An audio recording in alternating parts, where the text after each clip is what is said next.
There's something about the Battle Royale concept that sinks its hooks into your brain and refuses to let go. Maybe it's the chaos, the primal simplicity, the way it forces characters to their limits. But whatever it is, it's a formula we can't stop revisiting. It really became famous with Koshin Takami's Battle Royale in 1999, a Japanese novel where a class of students is kidnapped, dropped on an island, and forced to kill each other. It was violent, controversial, and disturbingly intimate. When the movie adaptation came out, it became a cult sensation. A decade later, The Hunger Games repackaged the same idea for the mainstream. Suzanne Collins introduced a whole generation to the idea of kids killing kids in a controlled death game, and it worked. It became culturally identifiable. Suddenly, teen deathmatches weren't taboo, they were blockbuster material. Which brings us to Marvel Comics. In 2012, Marvel did something no one expected. They greenlit a series called Avengers Arena, pitched by Dennis Hopeless. The idea was to take 16 teenage heroes, some well-loved, some completely new, and drop them into a deathmatch orchestrated by one of the Marvel Universe's most laughable villains, Arcade. It sounded like a gimmick, like a throwaway tie-in or edgy what-if story, but what we got was something entirely different. Avengers Arena wasn't a joke. It was a bold, brutal, and emotional story, if a flawed experiment that came across as a fresh idea for Marvel. So let's dive deep into the deaths, the betrayals, and the lessons learned in Avengers Arena: Surviving the Death of Innocence. But before we begin, just a quick reminder to like this video and to subscribe to the channel so you don't miss out on any other videos I upload. Thanks to anyone who takes the time to do so. Now let's get back to the story. To fully understand Avengers Arena, you need to understand its villain, Arcade. Arcade was never a top-tier villain. Introduced in 1978, he was flashy, over-the-top, and more annoying than terrifying. He specialized in building elaborate murder worlds, theme park-style death traps designed to kill superheroes in the most theatrical ways possible. Think carnival rides crossed with James Bond villain lairs, giant machines, trapdoors, robot claws, exploding teddy bears, basically everything short of death by cotton candy. He was Marvel's kid-friendly version of Jigsaw from the Saw series. Except the twist was, no one ever actually died. That was the running gag. Spider-Man, the X-Men, Deadpool. Dozens of heroes got tossed into murder worlds, and they always made it out. Arcade was never really a threat. He was just a distraction. A colorful filler villain who talked a big game but never really played to win. And that legacy haunted him. But Avengers Arena turns that joke into a slow burn tragedy. It shows us Arcade's breaking point. He throws himself a birthday party and invites other villains to celebrate with him. But nobody there likes him. They only put up with him for the party and openly mock him. Even a D-lister like Constrictor humiliates him in front of everyone. Fed up and spiraling, Arcade attacks Constrictor and throws him out of the party. And to make matters worse, Arcade has paid his assistant to try to kill him as a birthday present to himself, which she nearly does with a flamethrower. When he wakes up in the hospital, burned, broken, and humiliated, something shifts. This isn't the same Arcade. The trauma becomes a catalyst. Instead of crawling back into his old antics, he disappears, sinks into depression, and begins to rethink everything. But that's when Constrictor attacks him, looking for payback. He sees Arcade as a pathetic man who humiliated him, but Arcade gets one over on Constrictor again when he tricks him into setting off one of his traps. The whole experience reignites his creativity, and so he decides on a new plan, one that will need a complex new kind of murder world. Together with his assistant, he creates one where he has complete environmental control. Every inch of terrain, every weapon, and every rule of physics bends to his will. He doesn't just make a trap, he makes a world, one that he rules over as a god. And this time, he intends to prove he's not a joke anymore.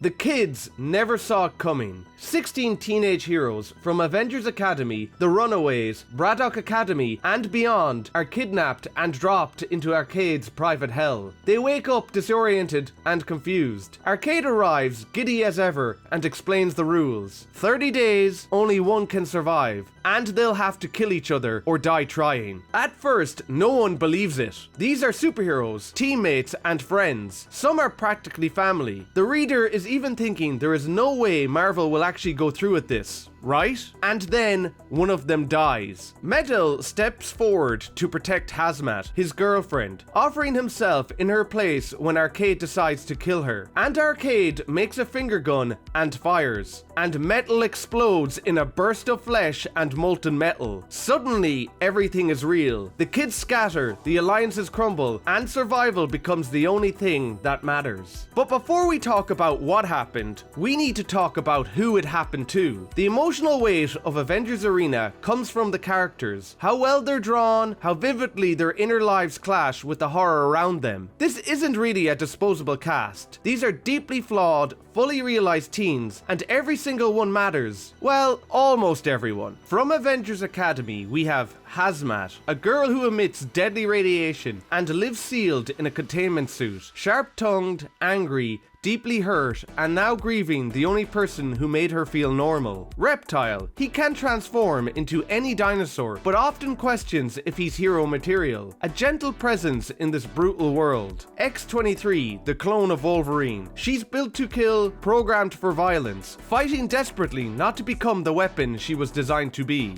And Justin Stafford, a teenage tinkerer who reprogrammed a sentinel to protect life. One of the most purely good kids in the game. From the Runaways, we have Nico Minoru, wielder of the Staff of One, which can cast any spell, but only once. A natural leader hardened by loss. And Chase Stein, the team's heart. Not the brightest, but deeply loyal and full of reckless courage. From Braddock Academy, we get a string of newly created characters. Kid Britain, an arrogant alternate universe Captain Britain, born and raised to impress, always the loudest in the room. Anachronism, whose real name is Aiden, is a quiet teen with berserker strength and a massive battle axe. He's a shy and awkward boy. Nara, a fierce Atlantean, often caught between Kid Britain and Aiden. Cullen Bloodstone, the brooding son of monster hunter Ulysses Bloodstone, who is haunted, literally, by a monster deep inside him. And Apex, a cunning and dangerous young woman with the ability to control machines. And the rest of the cast are Cammy, a tough, no-nonsense girl from Alaska who once fought alongside Drax the Destroyer. She has no powers, just grit and determination.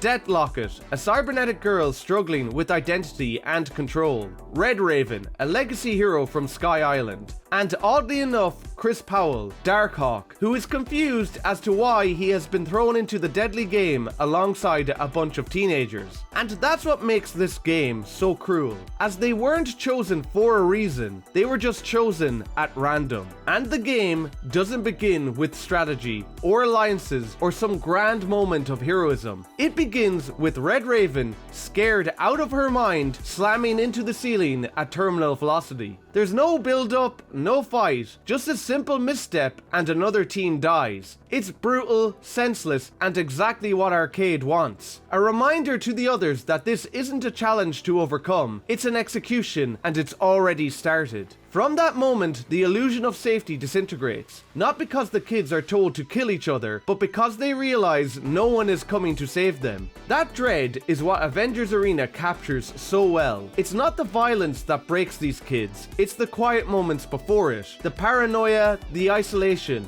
the creeping suspicion that survival might mean becoming someone unrecognizable. Hazmat feels it first. When Metal dies, she doesn't break, she burns. Her grief becomes fuel, her rage a shield, and she throws herself into it because it's the only thing left that makes sense. But her powers, like her emotions, are unstable. Radiation flares with every bottled feeling. She's volatile and barely hanging on, and everyone around her feels it, sees the danger, but no one knows how to bring her back from the edge. Everyone except Reptile. He's the one who tries to stay optimistic and grounded. And even after a brutal injury, he keeps showing up. He jokes, he listens, and he tries. In a world designed to pit them against each other, he offers empathy. Together with Hazmat and X-23, he helps form a fragile bond. One tiny oasis of calm in a landscape built to tear people apart. But that doesn't last long. Arcade unleashes a trigger scent, one engineered to shatter what little stability remains. It drives Laura into a berserker rage, overriding her will and flooding her instincts with a command to kill. She lashes out blindly, at Hazmat, Reptile, anyone in reach. And when the scent wears off, she's all alone, haunted by her past and used as a plaything by Arcade. The message is clear. There's no safety in friendship, and there is no stability in leadership either, as the kids from Braddock Academy and Deathlocket discovers. Kid Britain arrives with swagger and confidence, convinced he's the one in charge. He's everything you'd expect from a young, alternate universe Captain Britain. Square-jawed, loud, and authoritative. He's also sleeping with both Nara and Apex, behind their backs. But Murderworld isn't impressed by ego. It strips down every illusion, and confidence quickly curdles into desperation. Anachronism is the opposite.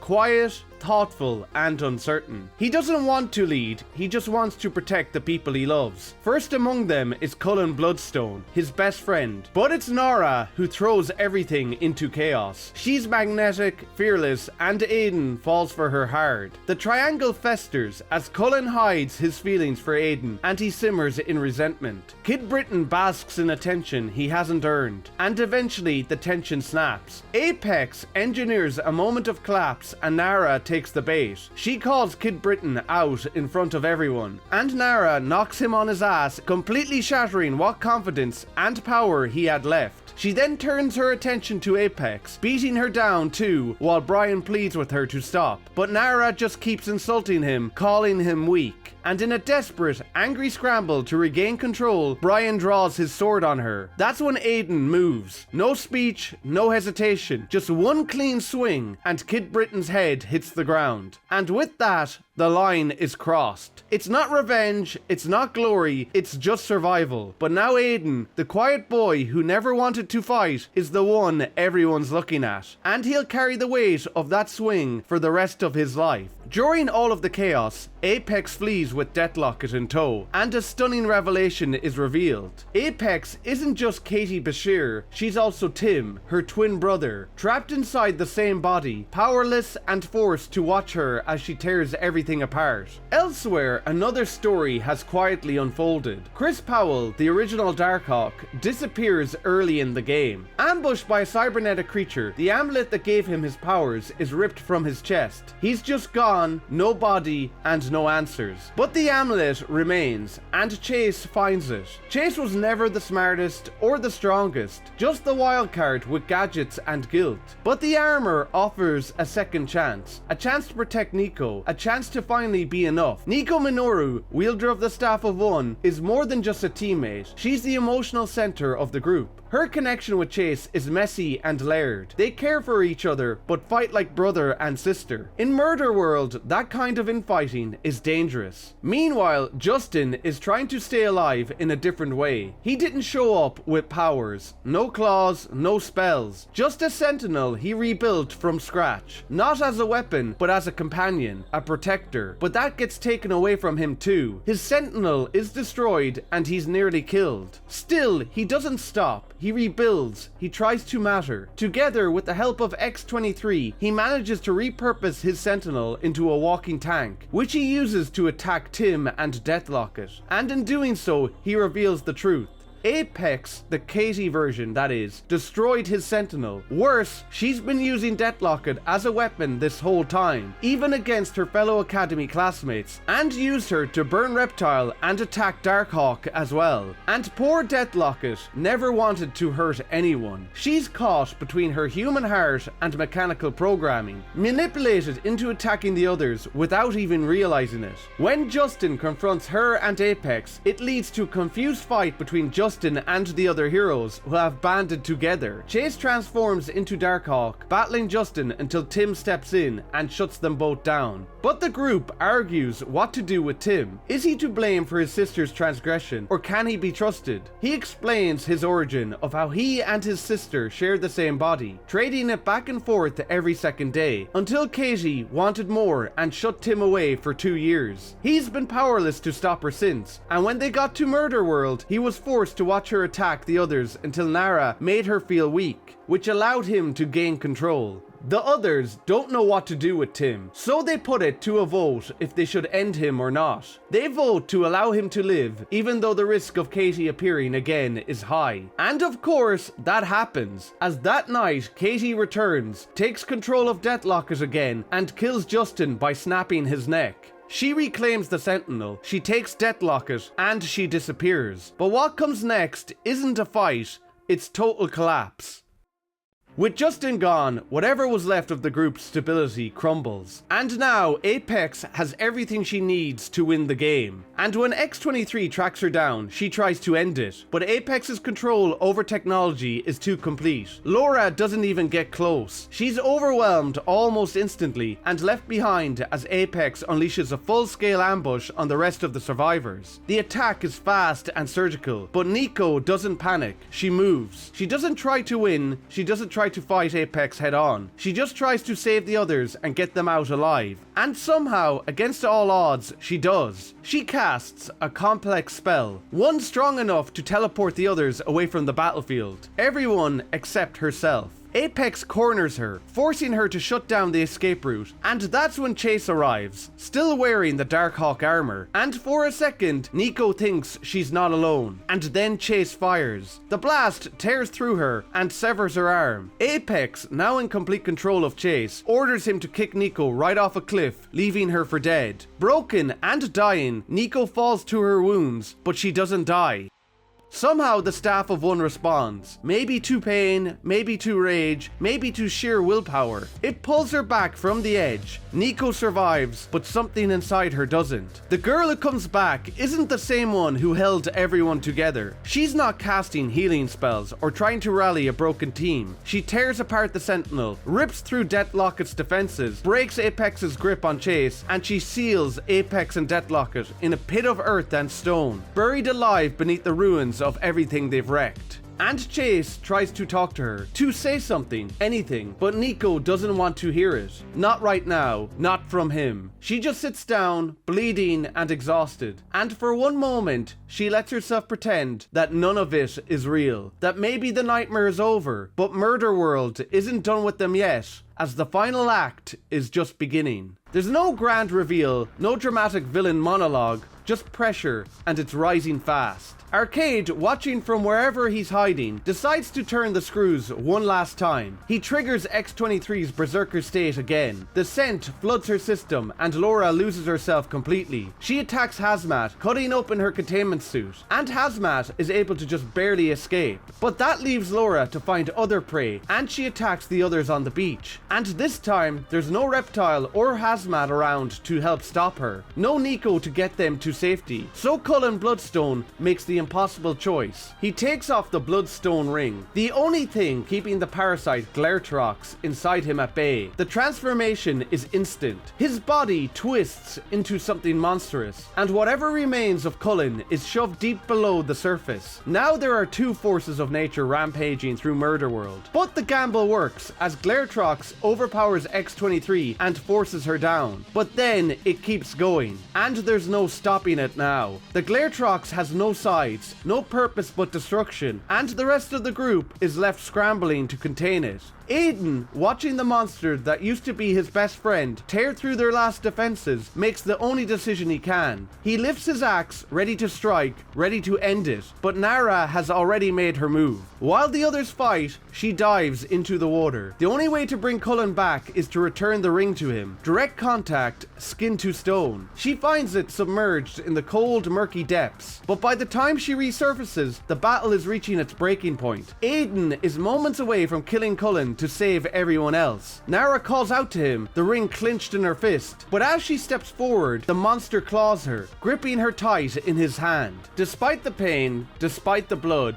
she presses the ring to Cullen's skin, and the transformation is immediate. The monster collapses and vanishes, and Cullen returns, human again, blinking through confusion and embarrassment at what he had done. But Aiden lets out a gut-wrenching scream as Nara dies in his arms. Aiden got his friend back, but it cost him the girl he loved. and he goes into a berserker rage, attacking everyone until Cammy blasts him into the woods. But that's when Nico and Chase attack them too. Realizing that Cullen is another ticking time bomb, they act and decide to kill him. And in the forest, Hazmat runs, her containment suit leaking, her powers getting more and more unstable. Meanwhile, below ground, Apex and Deathlocket, they find themselves deep in Murderworld's infrastructure. They find Arcade at the heart of it, in his secret control room, watching the carnage above take place. While Deathlocket tries to distract Arcade, she stumbles upon a hidden lab where Arcade is storing the bodies of the other dead teens. But Locket finds something even more interesting. Chris Powell, Darkhawk, is alive.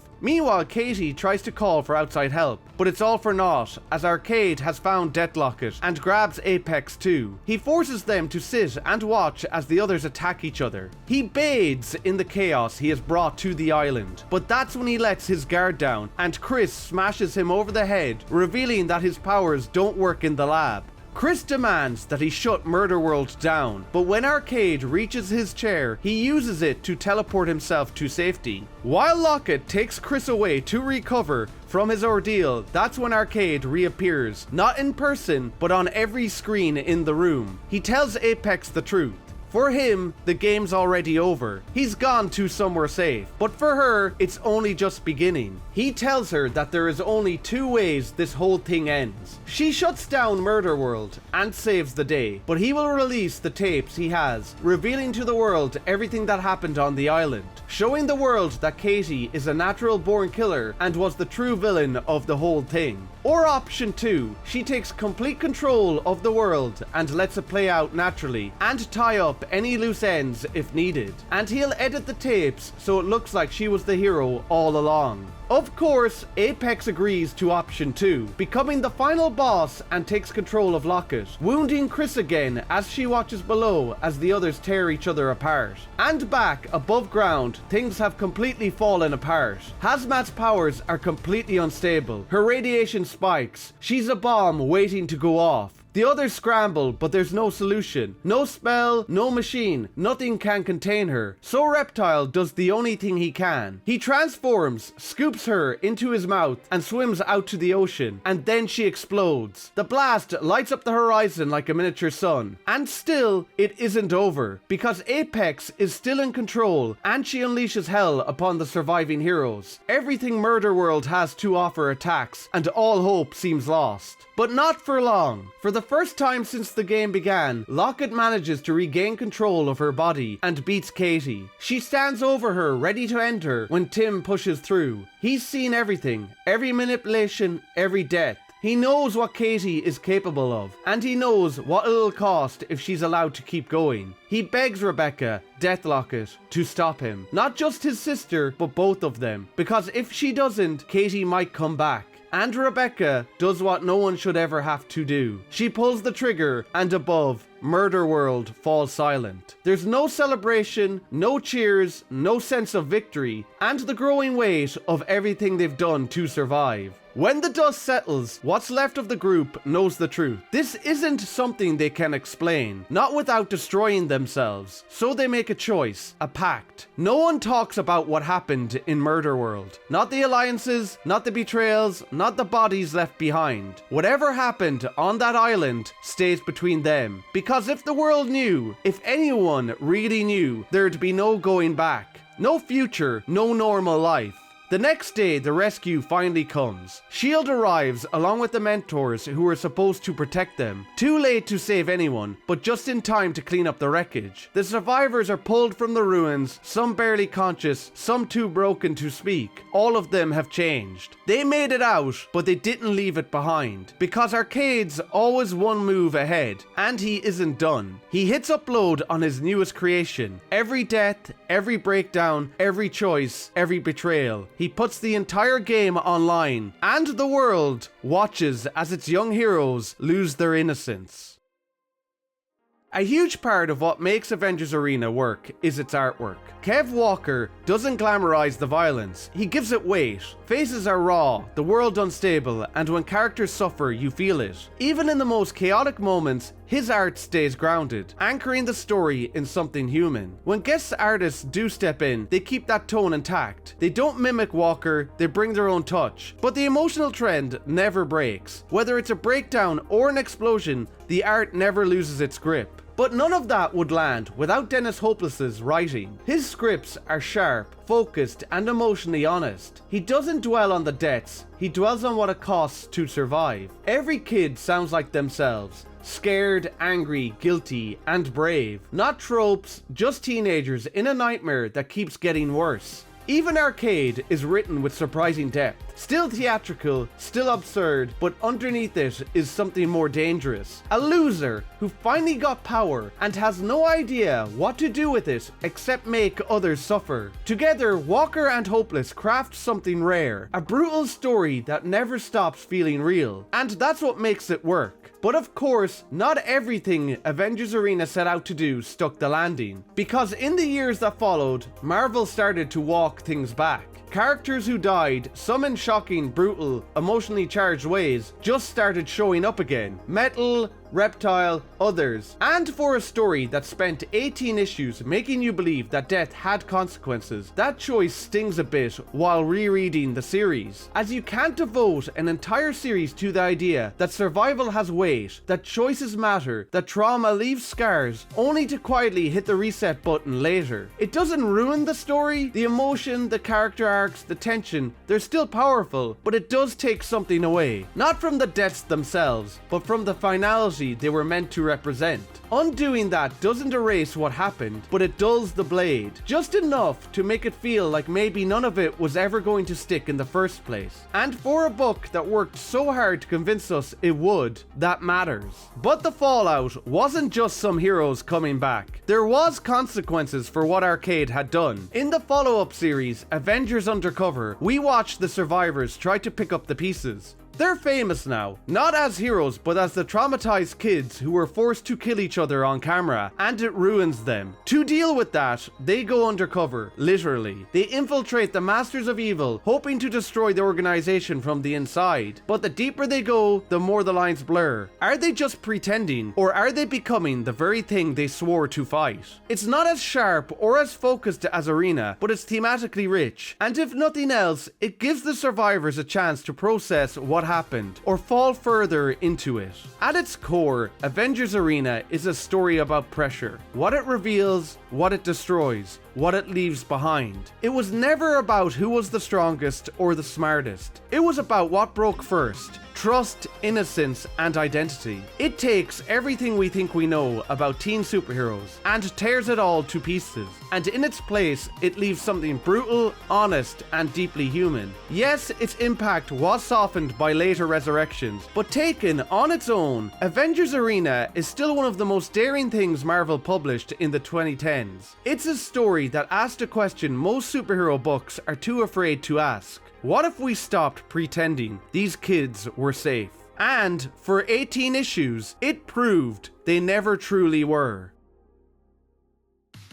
Thanks for watching, everyone. I really hope you enjoyed this look into Avengers Arena. I've wanted to revisit this series for a long time. It's one that stuck with me ever since I first read it when it came out. Coming back to it now, it doesn't hit quite the same way, but it's still a fascinating, daring piece of Marvel storytelling that's worth remembering. Let me know what you think of Avengers Arena down in the comments. And if you enjoyed the video, drop a like and consider subscribing. It really helps out. And remember, whether it's a single issue or a trade, there's always another page to turn. So keep reading, and I'll see you next time.